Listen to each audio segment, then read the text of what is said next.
Right. That should work now. I made a mistake, a boo boo, but hopefully we're good to go now. Hopefully we're good to go. And are we? Are we live? There we go. Yep, we're live. Ladies and gentlemen, welcome back to each and every one of you. I hope that you guys had a wonderful Thursday. I have had a very busy day. I want to say thank you, first and foremost, to all of you for the amazing birthday wishes. It's just been absolutely incredible. So thank you so much from the bottom of my heart. I truly appreciate you. Then just a massive shout out to everyone that donated money on the video today. You've been just way too kind. So I want to thank you from the bottom of my heart there as well. I'll give you shout outs in tomorrow's video because I want to sort of keep donations on videos for videos because not everyone watches the live streams. Warwick, how you doing, sir? But we have quite a full day today. I was originally planning on just talking about one thing today, and then that actually spawned into another topic. And just before I went live, it spawned into yet another topic.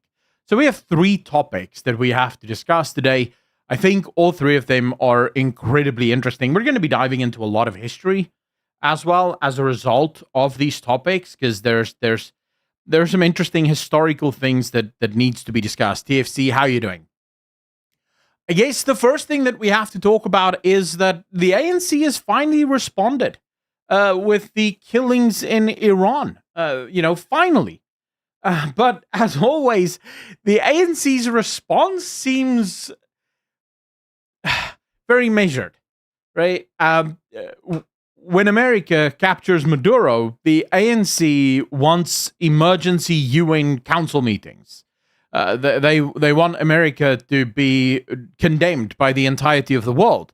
When America is acting in their own self-interest, calling out China, South Africa wants the Americans censored.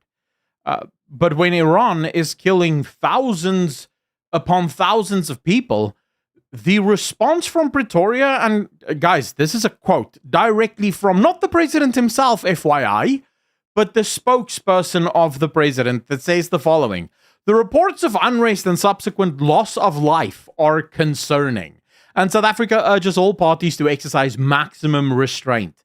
South Africa firmly believes that the right to peaceful protest, freedom of expression, and freedom of association are universal human rights that must be upheld without exception. We therefore call on the Iranian authorities to ensure that citizens exercise their right to protest in peace." I mean, why? Where's the UN councils? Surely, if you're going to be calling emergency United Nations councils, this is why you would call it, no? But when Maduro, a known narco-terrorist, is arrested and kidnapped in his own home, that's a UN issue? I don't understand, right? Like, none of this makes sense. Lucid, how you doing? TFC, how you doing? Jaguar, how you doing? Thank you so much for the happy birthdays. I truly appreciate you. This is a non-response from the ANC, just FYI. For anyone that doesn't know, this is the sort of response where you go, we absolutely condemn the violence that is happening in Iran today, and we call on all of the authorities and everyone involved to please remain peaceful. Anyway, guys, what's for lunch? That's the response. That's literally what that is. That's the equivalency of it. You were almost out to lunch and you thought, we'll just say something. This means nothing. But of course, the ANC has to do this, because if the ANC doesn't do this, then it really calls into question the whole International Criminal Court, taking Israel to the criminal court. It calls into question their UN emergency meetings. So the ANC seems to have finally gotten some kind of advice from someone saying, "Oi, boys, like, let's be real here. You guys are starting to look like hypocrites." Because we are now, FYI, more than a week into the killing of civilians by the Iranian terrorist regime. And the ANC has finally responded. And by the way, one should also mention that this response didn't come naturally. It's not an organic response. the DA actually had to threaten lawsuits against Durko and Lamola for the ANC to finally say anything. So you sort of just have to ask yourself, does anyone truly at this point still fall for the nonsense of the ANC? And what I love about this is that it plays so well into the topic for today's stream that we're going to be talking about. They're lying. They would salivate if they could do it in South Africa. Void Saint. Yes, but there's something much bigger that I... Void Smart, thank you so much. I really appreciate that. Real Skippy, how you doing? Okay, so there's a thing that I want to discuss that wasn't the plan for this video. Not at all. For this live stream, I had this entire sort of Word document lined up with all of the exact points that I want to hit, and we're still going to be doing that. And I had to do a sort of an outlier for it. It can't just be spontaneous because there's a lot of little things that I wanted to remember in the topic. But then I'm doom scrolling, right? Literally just before the stream, I'm doom scrolling because I'm waiting for the stream to start. And I land on a Tucker Carlson clip. Now, I'm not a huge fan of Tucker Carlson. There's things that I like about Tucker Carlson. There's things that I don't like about Tucker Carlson. One of the main things I don't like about Tucker is he has the worldview of an infant. He seems to live in this world where war is always bad, always evil, and no one should ever have war. And to that, I would say, well, obviously no one would agree with that when it came to the war to try and stop Adolf Hitler and the Nazis. Surely we can all agree that that was a just war. Wars are messy, and in a perfect world, yes, we would prefer not to have war, but war is necessary because the world isn't perfect. People are messy. People are evil. You're going to get evil people doing evil things, and sometimes that means you're going to have to go to war. There's no world in which America doesn't go to war and the world is just peaceful. That's not how it works. The only people that say that are stupid leftists that know nothing of the world, that seems to think that it's America's fault that the Middle East is the war zone that it is. Of course, we're ignoring the 1400 years of Islamic absolute terrorism in the Middle East, where they turned the Middle East into an absolute war zone. But never mind that. Most normal people understand that there are places where you have to have war. This is just a box standard thing. Mr. Real Skippy, have you been following Goldie's channel on YouTube on the revolution happening? I've been following Goldie. I've been following a number of people, though. Some of them, I don't even know their names. I just see their videos constantly popping up, and I sort of watch as much as I can. My sort of approach to world politics is watch hundreds of videos, read hundreds of articles, and find what connects everything. So instead of listening to just one person, which is usually what most people do, they'll just find one person and that's who they listen to. I try to, because my thinking is, you guys come to me for the truth. And for me to know what the truth is, I need to know what everyone is saying. I need to know what people are saying on the ground. I need to understand the story, what's the history of what's happening here, and then put everything together and sort of try and cancel out what's noise. So I watch a bunch of people on World Affairs. Goldie is one of them. There's also Erica LeBon, who I find quite interesting. There's another girl, I can't remember her name now, but on X, she posts a lot of videos on stuff that's happening inside Iran. So I try to figure out as much as I can what's happening in the world. But this Tucker Carlson clip, as I'm watching it, and I'm genuinely just doom scrolling, I'm not even trying to find something of value. I'm just listening, and suddenly Tucker says something that makes every single gear in my head click into place. Like, I genuinely sat there and I was like, wow, okay, that makes sense. That makes so much sense. So Tucker Carlson is talking about what will bring about a revolution. Right? And he says, look, if farmers lose their jobs, who cares? They're not going to be doing anything. If peasants lose their jobs, who cares? They're not going to be doing anything. But right now in America, this is Tucker still speaking, right now in America, you have more than 1 million lawyers that are SOL. They will never get a job. There is no future for them. And Tucker makes the point, they're the ones that will lead the next revolution. And as he says it, and he actually mentions Pol Pot. He says, what was Pol Pot? And as he says that, suddenly everything just clicks into place. And I go, whoa, Mao Zedong. Mao Zedong was middle class. He was not poor. His parents owned a farm as well as a grain business. They were, in terms of Chinese imperial China, they were middle class. Pol Pot was middle class, actually upper middle class. Lenin was middle class. Trotsky was middle class. Idi Amin was middle class. When you go look at the Soviet Union and you look at what happened during the revolution, the communist revolution in Russia, guess who was the only group that didn't join the Bolsheviks, as they called themselves? The Bolsheviks. The Bolsheviks, by the way, means the majority. The majority didn't join the communist revolution. The peasants, they didn't join. In fact, this is one of the great ironies and one of the things that most people don't even know because it isn't taught in schools. The peasants betrayed the communists. Karl Marx told them in his book, well, in both of his books, Das Kapital as well as the Communist Handbook, that it will be the peasants that will lead the revolution. The peasants will rise up against the capitalist class, except the peasants didn't rise up. It was ultimately the middle class that rose up and overthrew the Tsar and then killed all of the other moderates and then took power. When you go look at the power structure, all of the ministerial positions in Soviet Russia, they were occupied by who? Factory managers, business managers, middle class.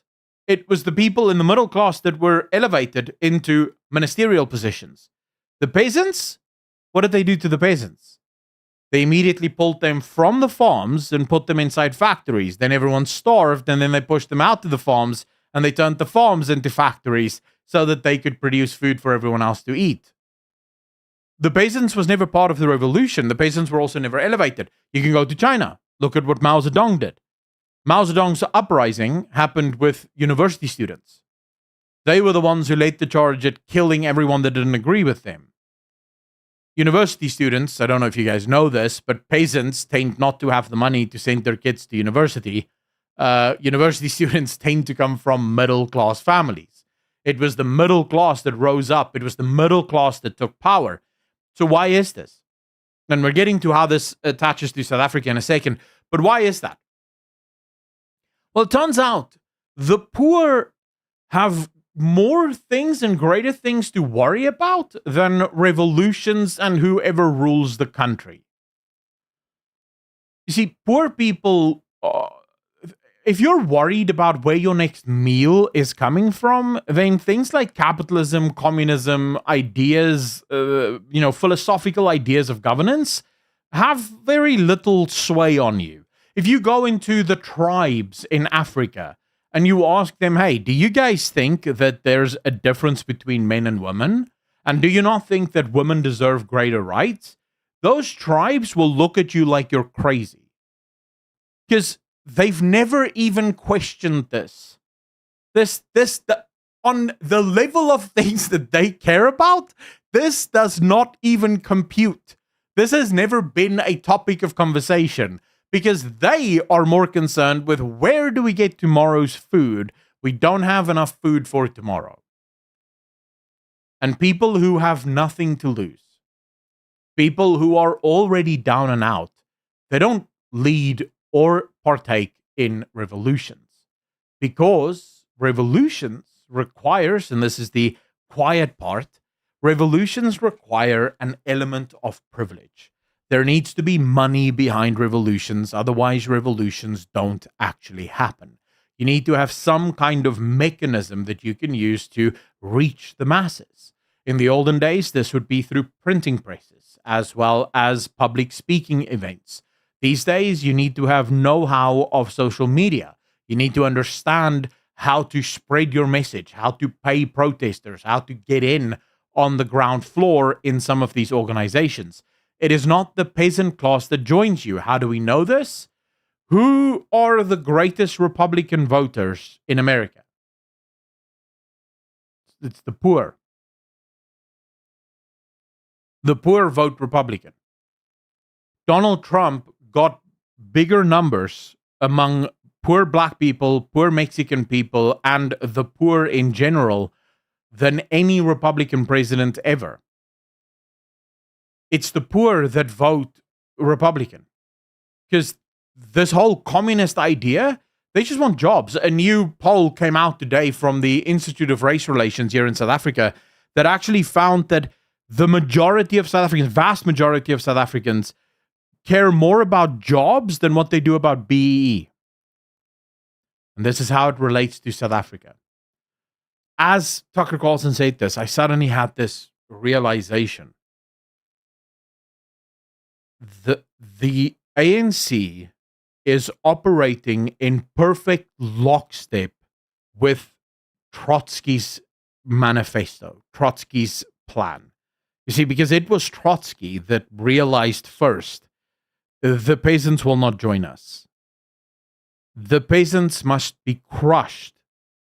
Because if a peasant is crushed, they won't rise up. They won't do anything. So if you crush the peasantry, they'll just go along. If you can promise them food and you can promise them a hot meal every once in a while, and you can promise them some semblance of survival, the poor will just truck along. They're what else are they supposed to do? The ones you want to watch out for is that middle class group. They're the real dangerous ones. You see, because the middle class have a tendency to become rowdy if they don't get what they want. And they tend to have great needs. And these needs are oftentimes very hard to meet. And if you start to think about South Africa through that lens, you start to go, wow. But that's what the ANC has been doing. The ANC has slowly but surely been destroying the middle class, pushing the middle class into the poverty class. They elevate select black people from among the population, put them into positions of great wealth. The overwhelming majority of middle class black people are like white people, struggling and suffering, and most of them are no longer even voting for the ANC. Because, you see, they now have something to lose.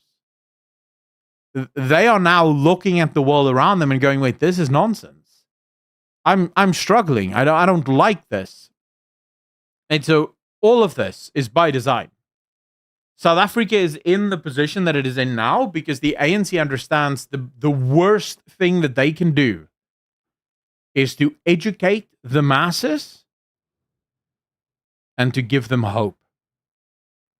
The last thing the ANC needs is a majority population in this country having hope, because hope is what ultimately will spur you on to a revolution. This is why Julius Malema has never grown past 15%. Well, actually 12%, because let's be real, they once got slightly over 12%, but that was just once, and since then they've been down. Because Julius Malema is middle class, but his followers are dirt poor. Most of them have no interest in actually fighting a revolution. Most of them just want a job, and they're voting for Julius because he promised that he would give them a house. And if he's not giving them homes, they'll just stop voting for him. They're not interested in the revolution, viva la revolution. This is not part of their thinking. If you go to the French Revolution, the French Revolution was also spearheaded by the middle class. It's always the middle class. And the middle class will oftentimes say, we're doing it on behalf of the poor and the peasants. But the peasants don't want this, so clearly you're not doing it on their behalf.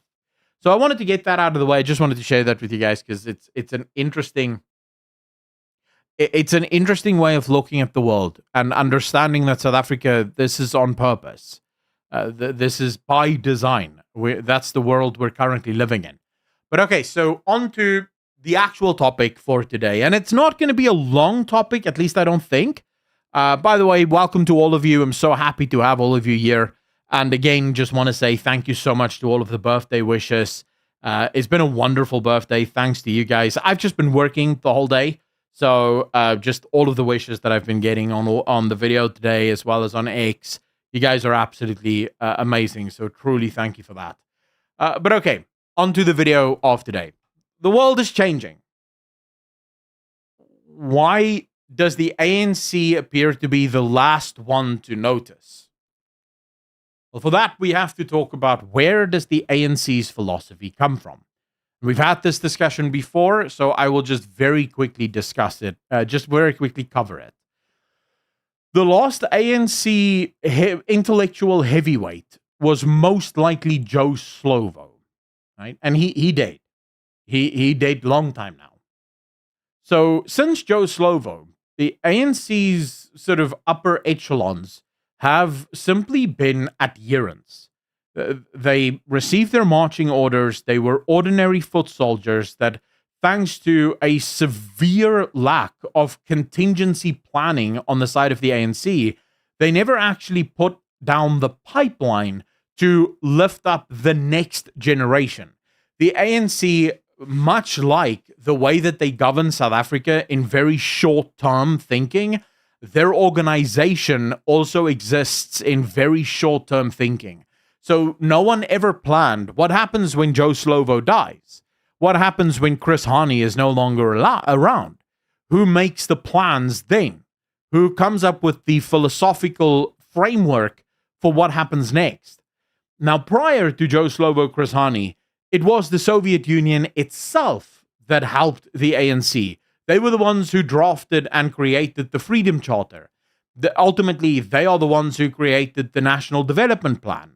Not directly, but indirectly, their plans was what created the National Development Plan. The ANC that we know today, the Cyril Ramaphosa and the Gwedi Mantashe and the Fikile Mbalula, they were foot soldiers. Right? These are not masterminds. They're not the intellectual class. And Neil de Beer actually said this. Neil de Beer explained that when Colonel Chris Wyatt asked him a few months before his death, is there something that he's missing? Can they really just be this stupid? Neil de Beer said, I worked with these people. They are just this stupid. Rico, by the way, with 140 Rand. Really appreciate that donation, sir. Thank you, thank you, thank you. Baie geluk, mag jy geseënde lewensjare hê wat voorlê. Hou aan met die goeie werk. Baie, baie dankie, Rico. Ek waardeer dit ongelooflik baie. Dankie, dankie, dankie. So the ANC's philosophy is completely flawed, right? It's not working. But why is that? What is it that has broken down? Because it worked really well. Remember, this is the party that destroyed apartheid. They were the ones who went around the world and they lobbied the rest of the world to take down apartheid. So what went wrong? Well, for that to make sense, we have to dive into the world of political science. Now, I realize for a lot of you, this is going to be boring. So I'm going to try and make this as fast as possible because I realize not everyone cares about political science. Not everyone is a geek and a nerd that watches videos literally breaking down the different schools of political thought. So I'll try and keep this as brief as possible. There are roughly speaking two types of worlds. There is the unipolar world and the multipolar world. Unipolar means one power, one great power that rules everything. Think the Roman Empire back in the day. And then you have the multipolar world. There was a brief stint where bipolar existed, but didn't last long. But multipolar, just more than one, right? So two and more, that turns it into a multipolar world. We've had the funny thing is, people love to refer to periods of time as unipolar periods where there was just one world power. But it oftentimes, in my estimation, and this is purely from me, this is not from some political scientist out there, this is just my view and my read on history, so it could be completely wrong. But my hypothesis is that there has never been a unipolar period in the world. Not really. Because at every single time that you can point to a specific empire and say that's the world superpower, there is always another superpower or at least another great power waiting to challenge. So when the Romans were at the height of everything, you had the Ottomans that were slowly starting to develop. Right, there was a development there, and ultimately they would be the ones to take over from the Romans. It wasn't just them. The Romans were also fighting a number of great powers, and while the Romans were certainly stronger, those powers were still quite great. Those powers were still there.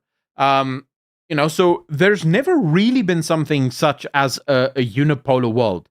When we refer to unipolar world, what we're really talking about is in the modern era. So if you look at right now, if you were to describe the world as you see it right now, you would say that we exist in a multipolar world because you have America, China, and Russia. These are three great powers. But in reality, it's a unipolar world. Because while Russia and China are certainly great powers, neither of those powers can really match America. I mean, you put them together and America is still larger by GDP. America's military is still larger and more advanced and more powerful. So fundamentally, those two nations combined does not really challenge the power of America. But what makes them great powers is the reliance aspect, and we'll get to that in a second. That's a whole different discussion. But fundamentally, you have these two worldviews, and the entire ANC philosophy was designed during the Soviet period. This was a multipolar world because you had America on the one side and you had the Soviet Union on the other. But I would argue that that worldview, because most political scientists will also tell you, during the Cold War, it was a multipolar world because you had America as the strongest nation, but you also had Russia as a great nation. So that was multipolar. I would argue that this is a broken way of looking at the world because during that time, those who traded and did business with Russia never really entered into what we would call multilateral agreements or multilateral trade arrangements. Let me explain. In a unipolar world, there are two types of trade or agreements that exist. There is unilateral agreements. This is an agreement where effectively, if America told Venezuela, we're attacking you, that would be unilateral. America is telling Venezuela, you're under attack. Venezuela did not agree to this attack. Venezuela is not benefiting from this attack. They're being attacked. That's unilateral, right? Or America said, we're taking all your oil. That would be another example of a unilateral agreement. Then you have bilateral agreements. This is where 1920, the Venezuelans discover oil. They get the Americans help them, teach them how to extract the oil, but in exchange for this, they sell the oil, the crude oil, to America, and America refines it. That's a bilateral agreement. Both parties are happy. Multilateral is the world that you and I have lived in for the last 40 years. Multilateral, literally just as the name says. It's different countries having to trade with one another, but you have to respect more than just one country. So if South Africa wants to trade with China, South Africa also has to keep in mind, how does America feel about the trading with China? But then also China has to keep in mind, how does this country feel about them trading with South Africa? You see what I mean? So it's multilateral. You have to think about a bunch of different countries, and all of them have some kind of vested interest in how the trade goes. So people will argue that the Cold War was a multipolar world because you had America and Russia, but that's false. Because at the time, anyone who was doing business with the Russians would be under sanction by America. As a result of this, the countries that did business with America did not do business with Russia. And the countries that did business with Russia did not do business with America. So you ultimately didn't have a multipolar world. You had two unipolar worlds. You had the world that sort of belonged to Russia and the Russian Empire, and then you had the world that belonged to America and the American Empire. And that's what I would view as a better example. And that's where the ANC's philosophy comes from. They think that today is the same as then. So they still think that that's how it's supposed to work, because when the Russians were developing their philosophies for the ANC, this is how the Russians viewed the world. I'll give you guys a great example of where Russia just made one of the biggest, to explain how flawed the Russia's way of thinking was about the world. This comes from Sarah Payne, who is a war analyst. And she actually made this point. Gorbachev's greatest folly, his greatest miscalculation, was thinking that if the Soviet Union collapses, America will never allow for a European Union, America will never allow for NATO, and America will never allow for a strong Germany. So America will not allow East and West Germany to unite. America will not allow for the Europeans to unite, and America will definitely not allow NATO, because in the realm of realpolitik or real politics, we think that countries act rationally, and there is no rational reason why America would want competitors. And why would America want someone that can compete with them? This makes no rational sense. Except when the Soviet Union collapsed, America, literally the next day, was in negotiations to unify West and East Germany. NATO continued to exist, and so did the European Union, or what would eventually become the European Union.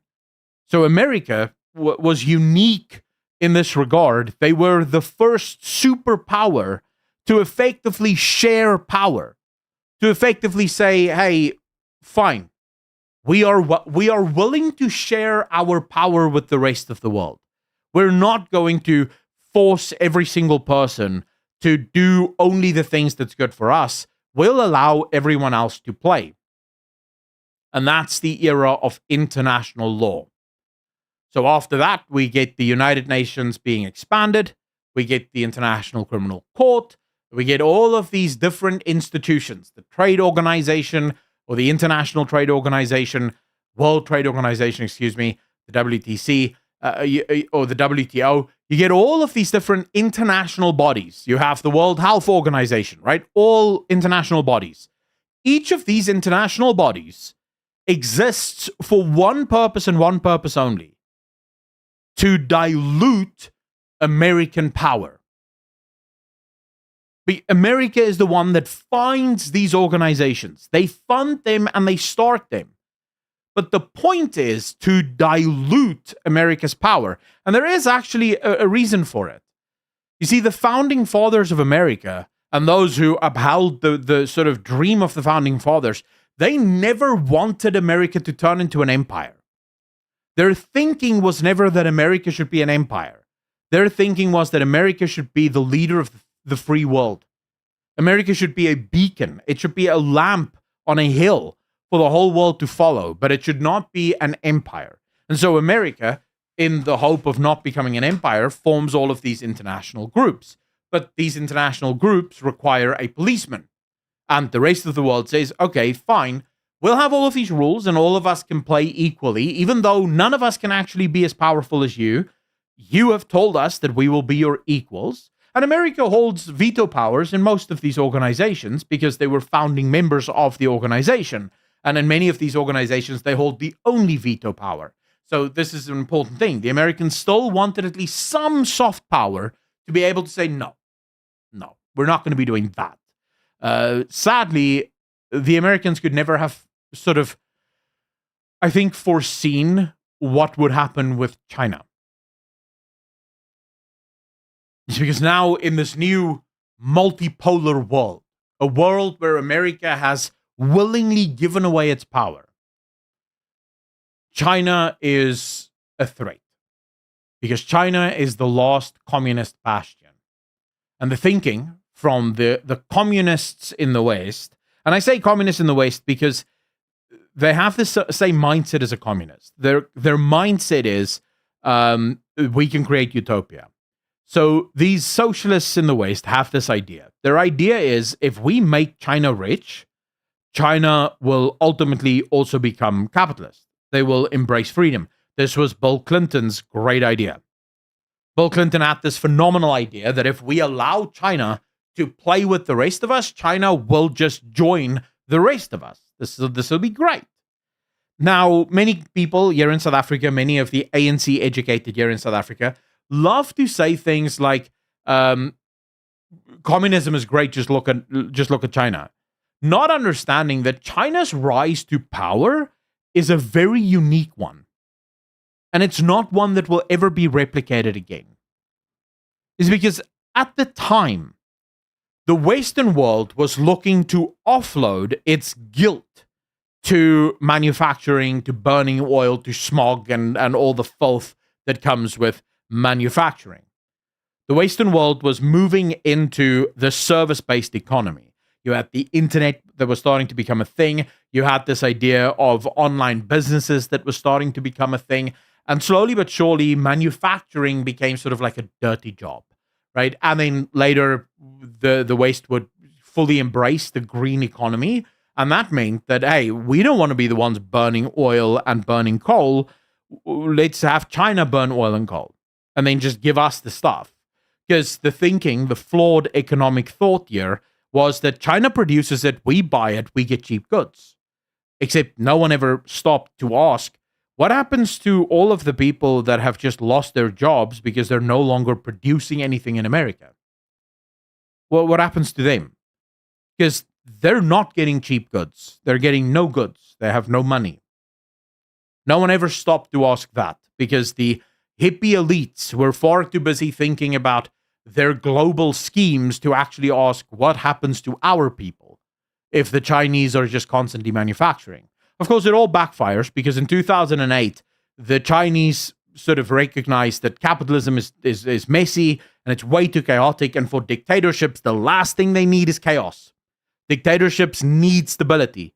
And so Xi Jinping comes to power and Xi Jinping pulls back. He takes back all of the capitalization of China and he starts pulling it back towards communism. He starts taking more and more power for himself after his predecessor tried to open the economy more and more.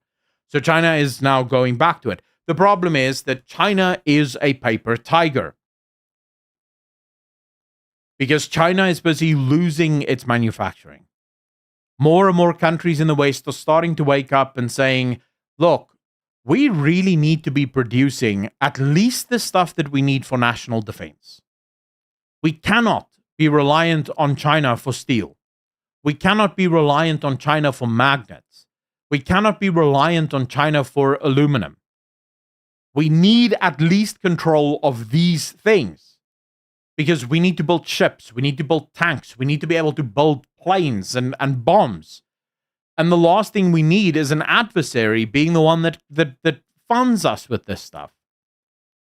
China is the one nation, because they're communists, they understand that the majority of their people must remain peasants.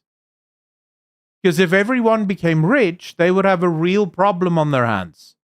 Because suddenly people may actually want a revolution because now they want to be free. But by keeping the majority of their people dirt poor, and yes, about 70% of the whole of the Chinese population, if their numbers are even to be trusted, is dirt poor. About 70% of their population isn't rich. The people that you see in China living in Beijing and Shanghai and these very, very futuristic cities, that's about 30% of their total population. China has a massive youth unemployment rate. China has a massive unemployment rate, and the overwhelming majority of their people aren't even counted among the unemployed because they live in the villages outside of the cities. They're not even allowed inside the cities. They get their clinic, they get their free stuff, and that's the end of it. So China understands this, but this also means that China has a fundamental flaw in their economy.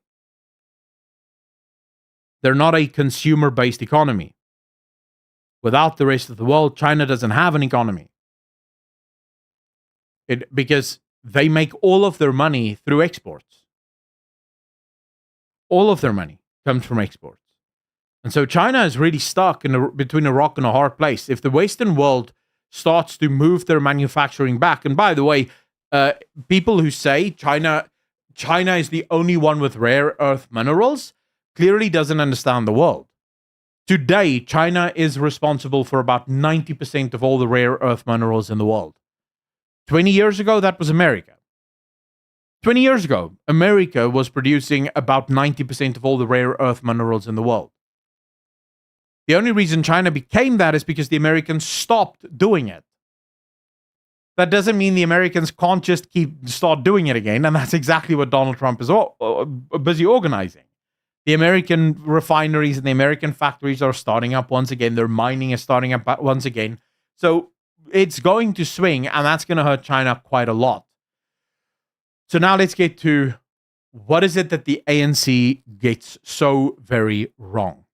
Why is things not working for the ANC? You see, the ANC, their blueprint comes from a time where the Russians viewed themselves in a multipolar world.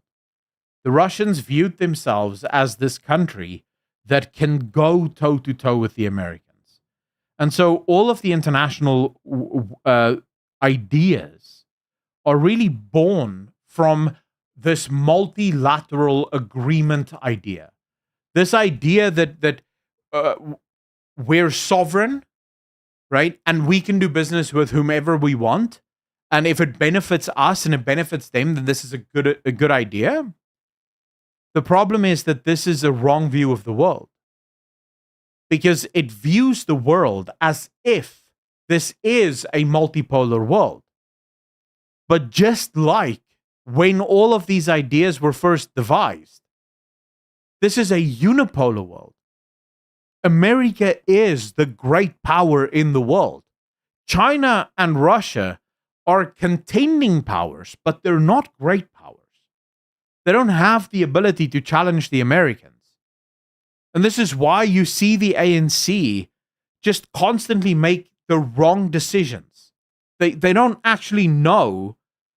I don't think they even understand when the Americans get angry at them. I don't think they understand it. Because from their perspective, look, we're just making a deal with China here. China is our friend. You're not our friend. We can do deals here. Because they don't understand the Americans, being the world superpower, has a vested interest in the deals that they make with the Chinese. If America doesn't want China to prosper, South Africa trading with China is a bad thing for South Africa. You see, and the ANC doesn't know this because the current leaders of the ANC, they're not the ones who came up with this philosophy. They're not the ones who drafted the laws and the rules and the playbook. They're the fighters that's now just sort of doing what they were told. They're doing what the Soviets told them to do. Except it's not working, and they can't understand why it isn't working. Because from their perspective, it has nothing to do with America, who we trade with and who we don't. But that is sort of I think that's the hard place for them. That's the thing that they don't understand how this is supposed to work. So that's sort of a brief overview. If you guys have questions, you're more than welcome to ask. But that's the briefest I could keep it. I wanted to go into a lot more detail, but I sort of realized that I'm probably going to lose most of you if I were to go down the actual list. If you call someone a farmer in China, it's seen as a slur, like saying someone is backwards or stupid. Jock, it doesn't surprise me. The one thing that communists hated more than peasants, it was farmers. They did not like the farmers. Oh boy. They were not big fans. Ferorius, thank you so much, sir. Really appreciate the happy birthday. Countries are humans, also have a very short memory. We literally fought a world war together, and so we forget it again, and the cycle begins again. Snivels, so it's not about forgetting. So what you need to understand is every single country always only acts in their own interest. Always. And that they have to. It's the morally right thing to do. Donald Trump isn't the president of Denmark. Donald Trump isn't part of the European Union. Donald Trump has no responsibility to Europeans. Zero. Donald Trump's responsibility is to America and to the American people. The same way that the president or the premier or the chancellor of Germany's responsibility is to the people of Germany, not to the French, not to the Danes, not to the Swedish, to Germans. Because if Donald Trump were to act in such a way that he hurts his own country, that he puts his own people at a disadvantage as the leader that was elected by his people to lead them forward, he would be morally reprehensible. That would be a moral evil. It is his responsibility. So when Donald Trump says to Greenland or says to Denmark, we want Greenland, Donald Trump is acting in the best interest of America. Because Donald Trump understands the Danes have no real reason to defend and protect Greenland.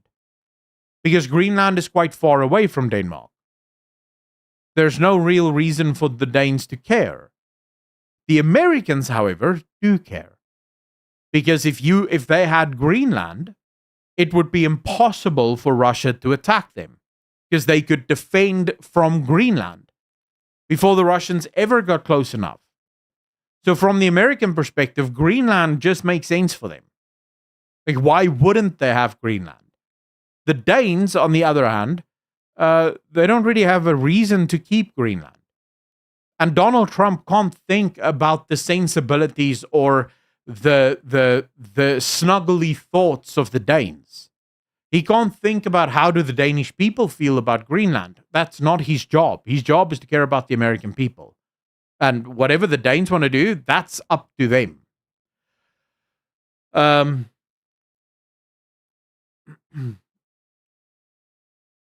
let's say, for example, the US leaves NATO. NATO will only get stronger because defense spending will go up and Europe will become militarily more powerful, but now not in a coalition with America. That wouldn't benefit Americans, would it?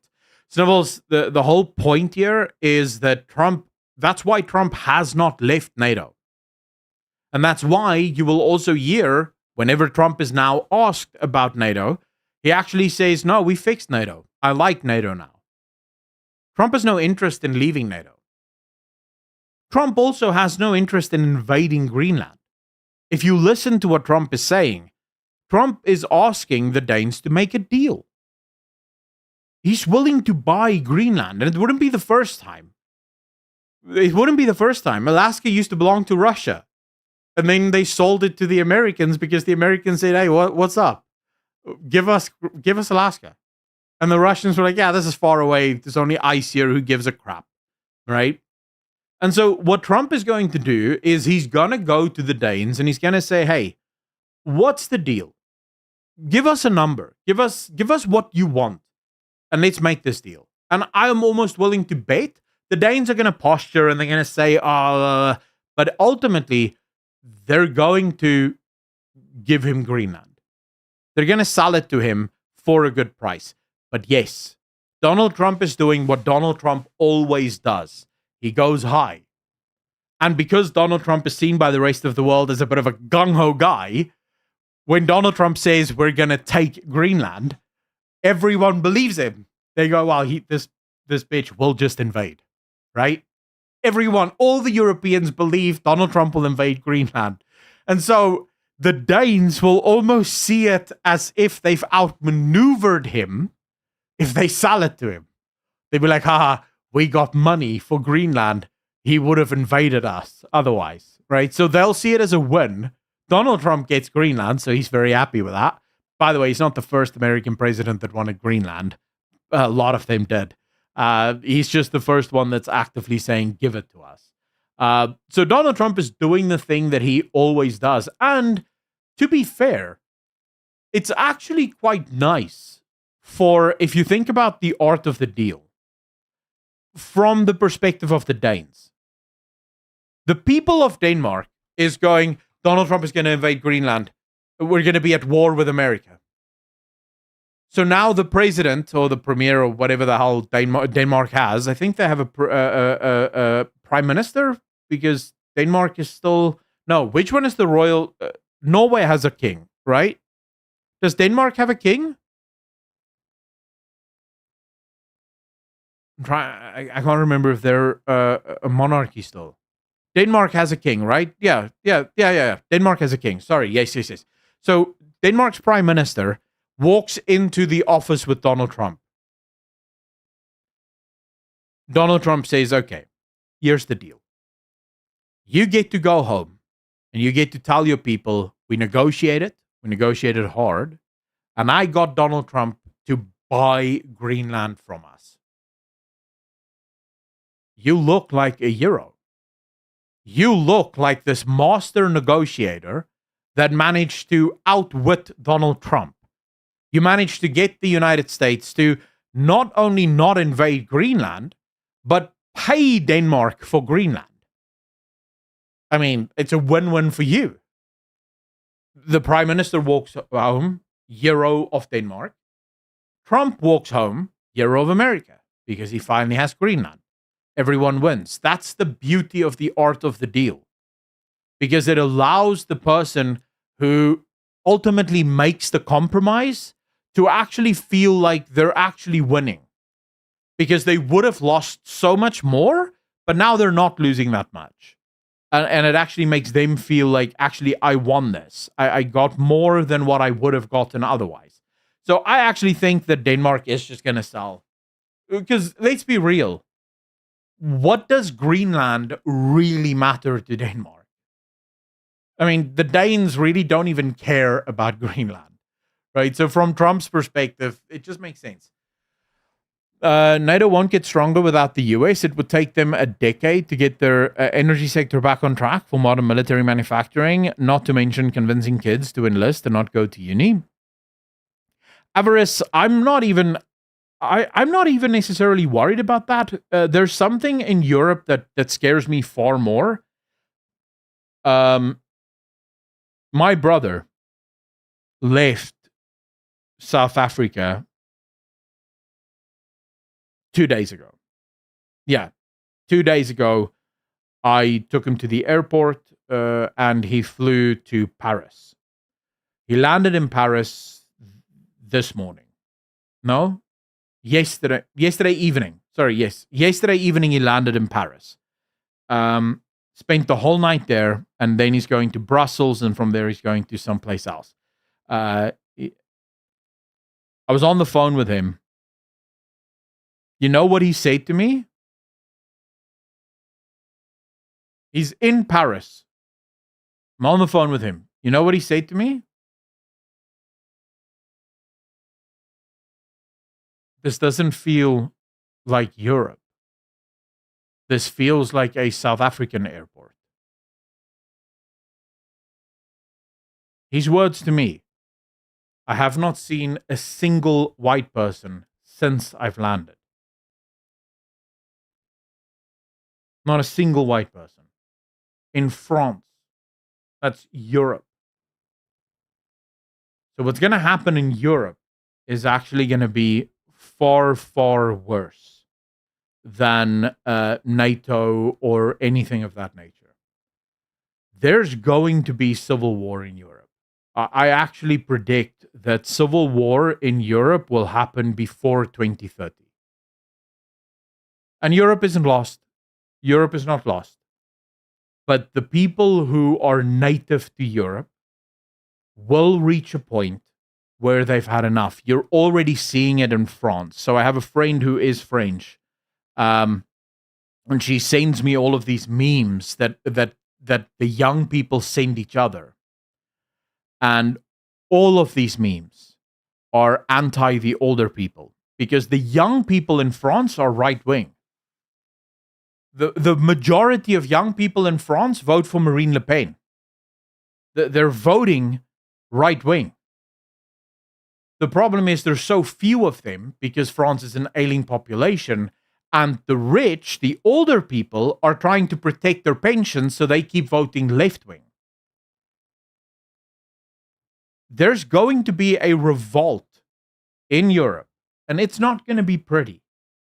It's not going to be pretty, because the natives of Europe is not going to stand by and watch themselves be basically bred out of their own continent. They're not going to stand by and let that happen. And this was avoidable. This was avoidable because this has nothing to do with race. This isn't a racial thing.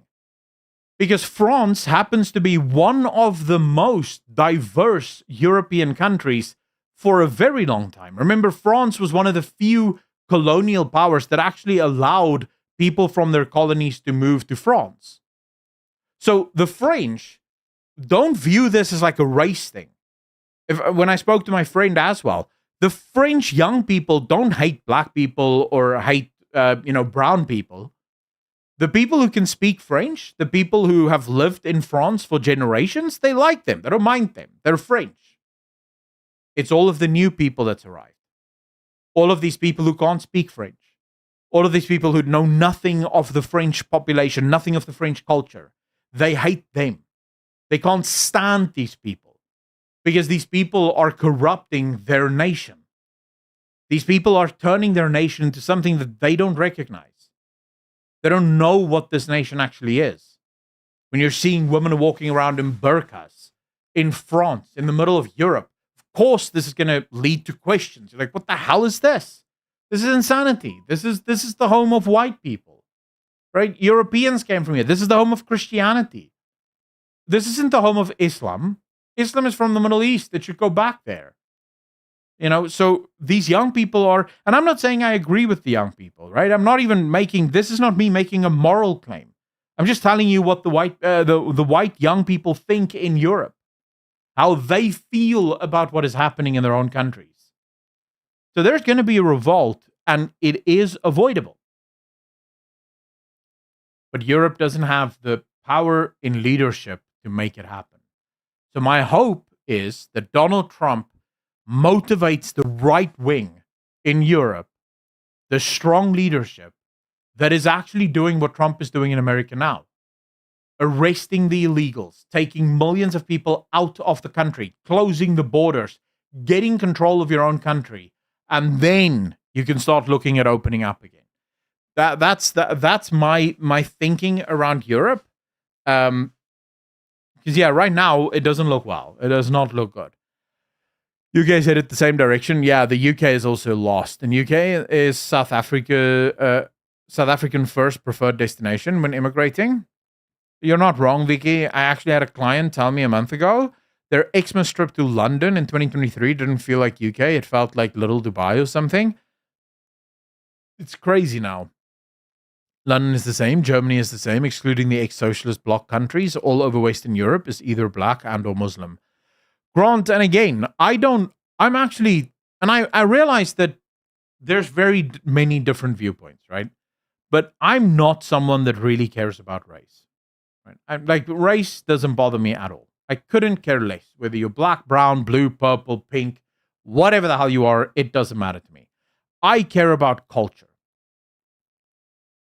And not even that we have the same culture. I'm one of those people that I kind of like exotic things. So I like things that's a bit different, I don't mind different things.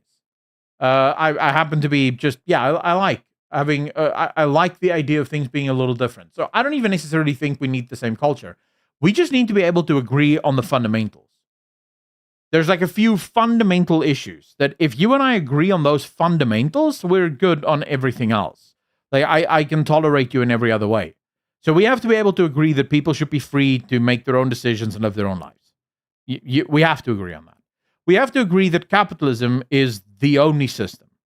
There can't be no if, buts, or maybes. We can argue to what extent we want capitalism, but capitalism is the base system. We have to be able to agree with that. We have to agree, right, that the moral worldview of Christianity is superior to any other. And by that I mean the basic laws that every Western culture is founded upon. all of the laws that people take for granted these days, like the right to religion, the freedom of speech, equality under the law. These are all Christian values. The entire Western world is built basically on the Christian on the Christian value system.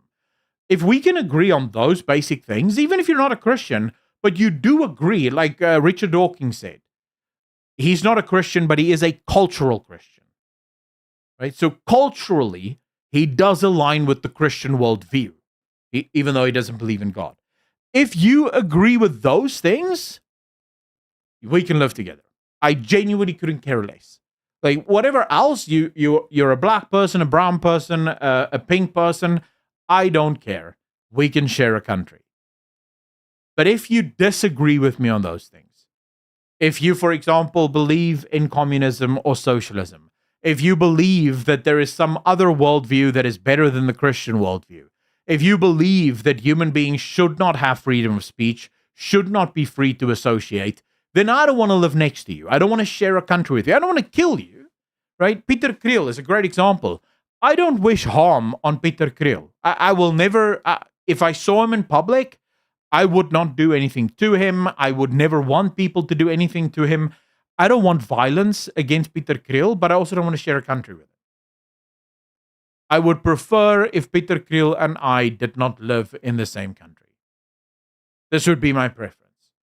Because I believe Peter Kriel to be a very evil little man. And so that's sort of where I come from. And he's as white as snow. Right? So from my perspective, culture isn't even the biggest one. It's your worldview. It's your ideology. Where do you ideologically fall? Penny, how you doing? Exactly. The entire U.S. Constitution is built on Christian values. True. I'm Catholic. Never heard of that Judeo-Christian guy. Just what do you mean? It was said that Constitution only works if everyone under the Constitution is Christian, though. Vicky Lowe, it's not so much that everyone has to be Christian, because this is also where I think I sort of differ from people who adhere to theonomy or people who adhere to theocracy, right? Insofar as a government should never enforce a specific Christian morality. And what I mean by that is there are certain things. So, for example, in Christianity, being homosexual is a sin, right? You're not allowed to practice homosexuality. It is a sin. In the same way, if you sleep around outside of marriage, that is a sin. Should the government kill people who have sex before marriage and kill gay people? Or throw them in jail? No, of course not. No one would argue that that's a good idea. Why? Because those things only make sense if you are in relationship with Jesus Christ. If you don't have a relationship with Jesus Christ, those things don't make sense. And trying to force someone to adhere to those things, you're asking them to follow a law without the lawgiver to guide them. That makes no sense. That's the role of the church. The church is the one that needs to teach people about God's moral law. Now, when it comes to certain bigger ones, like the effects that it might have on other people, here we do say to the government, if someone is homosexual and they want to be in a relationship with another man or another woman, that's their right. They can be in that relationship, but they can't get married. Marriage is between a man and a woman. They can also not preach their stuff to children, because marriage is between a man and a woman. But if it's just them and they're just doing what they do, yeah, that's fine. No one really here should have a problem with that. JX, thank you so much for the 100 KES. I don't know what currency that is, but I really appreciate the donation. Thank you, sir. You are far too kind. So I'm very much of the opinion that all you need for a country to succeed, sorry, and this is sort of a long-winded way of answering your question, but for a country to succeed, I firmly believe that all you need is for people to share a basic moral framework. And that is freedom, capitalism, and the rule of law. and that law is based on Christian morality. If you have those four things, everything can work, right? Everything can work. Peter Krill changed the KR. Staying, how you doing, bro? All right, guys, we have a little bit more time here for a few more questions, and then I am going to go because it's been a very busy week. It's been a very busy week. And I still have to do some work tomorrow, but I am not going to be streaming tomorrow night because tomorrow night I am having my birthday dinner. So I'll be going out tomorrow night for dinner with like a group of friends. So I will not be live tomorrow. He was in place for God. They reject him. They'll go back. You're already seeing it. There's a massive sort of move in Europe happening, a massive revival that's already happening in Europe. People are turning back to Christ.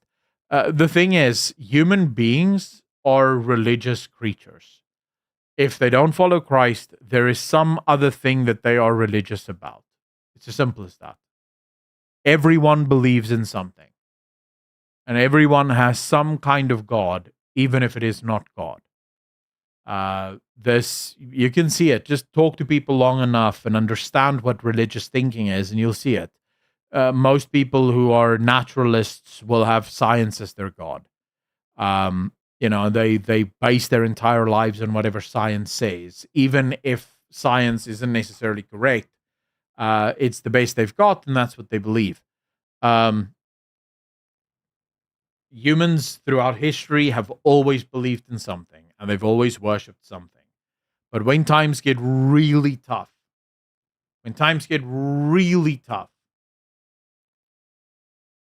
humans turn back to God. Then they start looking for the actual God. Before the 10 Commandments, there was no sin. Grant Mulders, your mistake there would be, if that is true, then Adam and Eve did not commit sin. And yet theirs is described as the original sin. Through them, sin entered the world.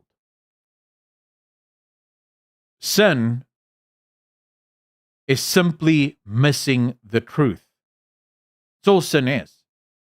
The 10 Commandments was given as a guide in order for people to understand the character of God.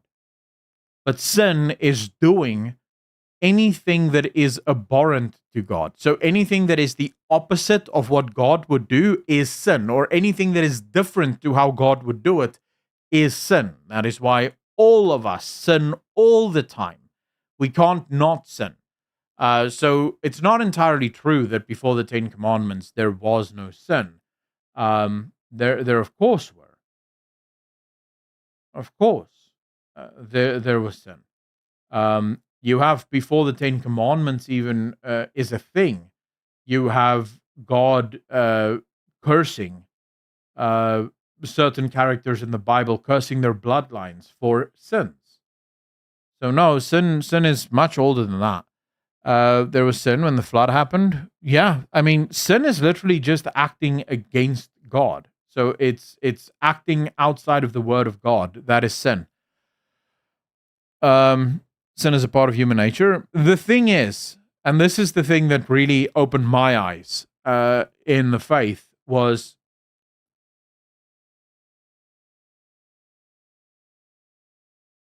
everything we do is sin because none of us is God.